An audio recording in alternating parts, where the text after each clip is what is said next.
నా పేరు రామచందర్. 9 కొత్తగా వచ్చిన లెక్కల టీచర్ని. ఏం చూస్తుర్రా? నమస్తే. ఓ మెరూన్ కలర్ సావిత్రి నిలబడు.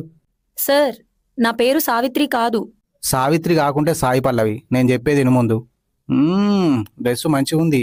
ఎంత పడ్డది? 650 సార్. ఈసుంటి బట్టలు ఇంకోసారి వేసుకొస్తే ఫస్ట్ కోల్దండం ఎక్కిత్తా. ఈయనకుంటే కాలు చేతులు కట్టేసి కిటికీలకెళ్ళి బయటకు నొక్కిగా తర్వాత మీ ఇష్టం, ముందే చెప్తున్నా. సార్ ఈరోజు వెన్స్డే కదా, సివిల్ డ్రెస్. చూడు సీతామహాలక్ష్మి, 18 ఎక్కం 18, 18 36. సివిల్ డ్రెస్ అయితే గాగ్రా వేసుకో, కుదరకపోతే లంగా జాకెట్ వేసుకో, అది లేకుంటే లంగా ఓన్ వేసుకో, ఏది దొరకకపోతే మీ అమ్మాయి సీర కట్టుకొచ్చుకో. అంతేగాని నేను బాగి పాయింట్ ఎత్తా బంగ్లెక్కి దుంకుతంటే నడది. మీరు చూడబట్టి బయటకు నూకెత్తా. ఫస్ట్ ముచ్చట, మీకు ఏం డౌట్ వచ్చినా ఇంటికి పోయి యూట్యూబ్లో చూడుర్రి, దొరకకుంటే గూగుల్లో ఎంకుర్రి, ఆడగనబడకుంటే చార్జ్ చూపిన అడుగురి. అంతేగాని ఊకూకి నా దగ్గరికి అయితే లావట్టుకుంటే ఎత్తే తొక్కొని ముందే చెప్తున్నా. లాస్ట్ ముచ్చట, లంచ్లా చికెను మటను గుడ్లు జిమ్మలు ఓడి తీసుకొచ్చిన సర్దిడాబన్న టేబుల్ మీద ఉండాలి. అట్లా కాదు